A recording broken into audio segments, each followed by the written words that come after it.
Well, I think that there's a deeper story here that people aren't understanding. The more than 60% of the population that sleeps with an open mouth. And this is destroying our health. Chronic inflammation is behind 95% of modern diseases, and that's what breathing this way will do to your body. You're never, ever really going to be healthy if you're a mouth breather. If you don't believe me, look at the science and look at yourself, and I think you'll be surprised.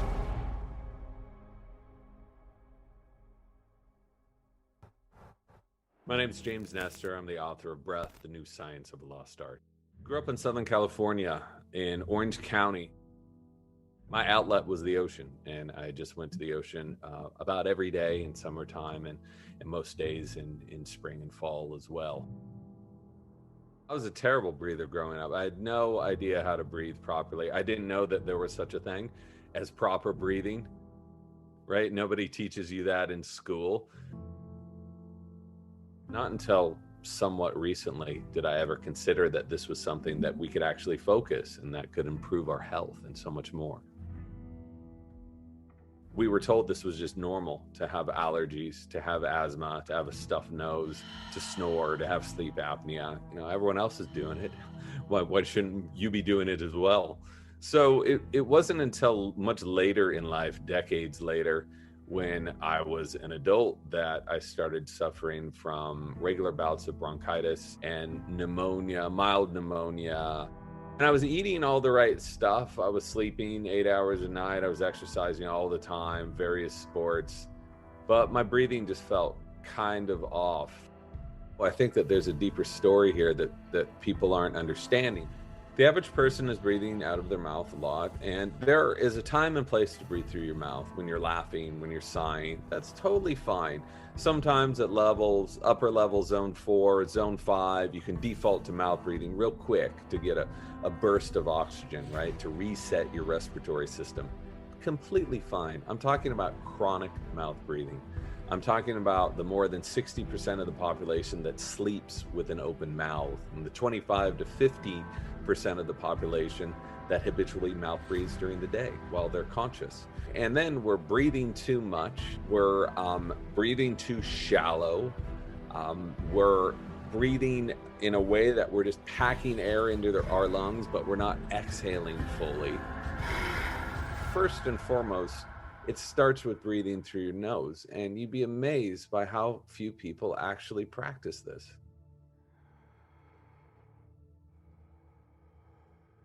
When you breathe through the mouth, you tend to breathe very shallowly, right? So you take air in just into the upper parts of the lungs, and then you breathe it out. So when you breathe this shallow, you have to take more and more breaths just to get that oxygen you need to fuel your body. And there's been various studies that have shown when you breathe at a rate that's even considered normal, 18 to 20 breaths a minute, you are only able to use about 50% of that oxygen. The reason is so much of that air is just in your mouth, is in your throat, is in the bronchi, but it doesn't get to the lungs. So you're literally just taking air in and exhaling it without using it. And when we breathe this way, we trigger a stress response in our bodies. And this is destroying our health. Chronic inflammation is behind, 95% of modern diseases. And chronic inflammation can be triggered by this low-grade stress. And that's what breathing this way will do to your body. The first thing I tell people is you have to learn how to breathe through your nose. You're never, ever really going to be healthy if you're a mouth breather. I said that years ago, and I believe it more now than at any other time. That's easier said than done, right? A lot of us have deviated septums. If you're like me, I've broken my nose like 3 times. A lot of people have allergies. A lot of people have chronic rhinitis and sinusitis and all the rest. Some people need surgery, okay? I'm not saying everyone just needs to breathe through their noses, but what I've found is the majority of us can get huge benefits by just training yourself to breathe through your nose. That's why a lot of people give up. They say, my performance has gone down. I feel very uncomfortable. I'm not going to do this. This is bad for me. But you have to get over that hump. Sometimes it takes weeks, sometimes it takes months. We are built to be nasal breathers. And if you don't believe this, go look at any other animal in the wild. Check out a cheetah when it's running at 50 miles per hour. It's breathing through its freaking nose the whole time. Humans have gone so far astray that we assume that breathing through the mouth is a normal thing. You still hear this from some doctors. But anyone who's actually studied this, and I've talked to dozens and dozens of rhinologists and pulmonologists, there's no controversy about this. You got to breathe through your nose. When you fix your breathing and you focus on your breathing and you adopt healthier breathing habits, it's going to fix you. It's going to help you across the board. It may not fix every single one of your problems. Of course it doesn't, but it can only help you. And that's what's interesting about breathing. There's no side effects. Sometimes when you take a drug, a pharmaceutical drug or whatever, it's like, yeah, it can help you in some ways, but there's all these other side effects. Fixing your breathing and increasing your healthy breathing only has benefits. So whether or not you're a corporate warrior or a weekend athlete or professional athlete, everybody sees gains. Everybody, even asthmatics or people with autoimmune issues.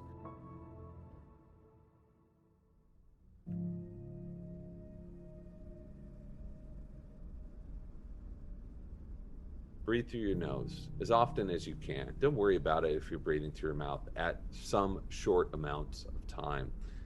Exhale fully. A lot of people pack in air. Breathe slowly, breathe less. So if you just do these things, you're going to see benefits. And if you don't believe me, mark what happens with your heart rate variability, mark what happens with your blood pressure, mark what happens with your sleep quality, and you're going to see.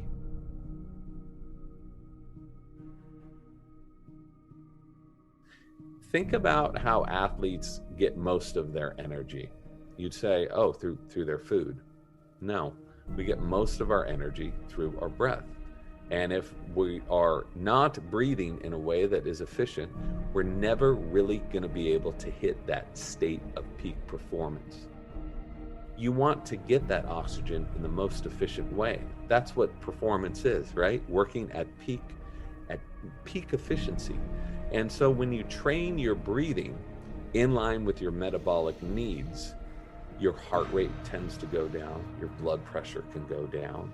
And so you're able to function at the same rate as you were before, but you have more energy because your heart rate is lower, even though you're performing at the same state.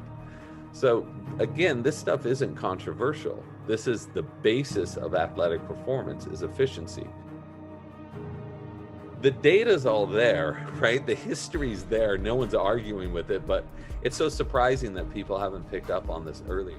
Breathing has been found to just breathing and developing proper breathing techniques to be very effective in reducing the symptoms and sometimes entirely reversing asthma and panic.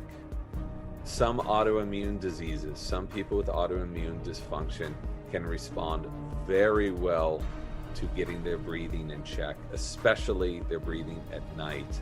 Add in some cold exposure, a cold bath, a cold shower, and the science is very clear how effective this is for your immune function to get things back on balance.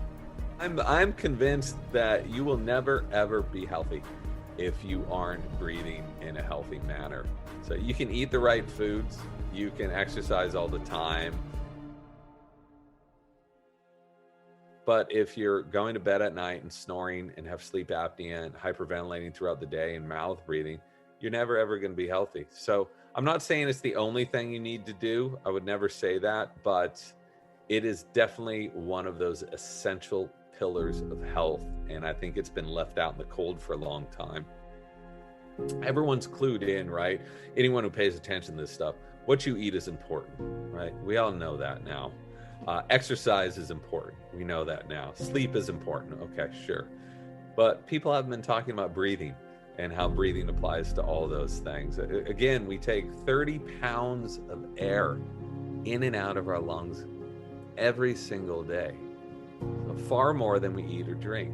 If you think how we're taking that air in, how we're exhaling it isn't going to affect you, then you're just not being reasonable and you're not looking at the basic tenets of our physiology. Look at any other animal, how they're breathing. Look at a newborn baby, right? Breathes into his stomach. Very smooth, rhythmic pattern. So just look to nature as a guide. And look what happens to your stress levels. Look what happens to your heart rate variability. Look what happens to your blood pressure throughout the day when you adopt healthy breathing patterns. If you don't believe me, look at the science and look at yourself and how you respond to this stuff, and I think you'll be surprised.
We'll be right back.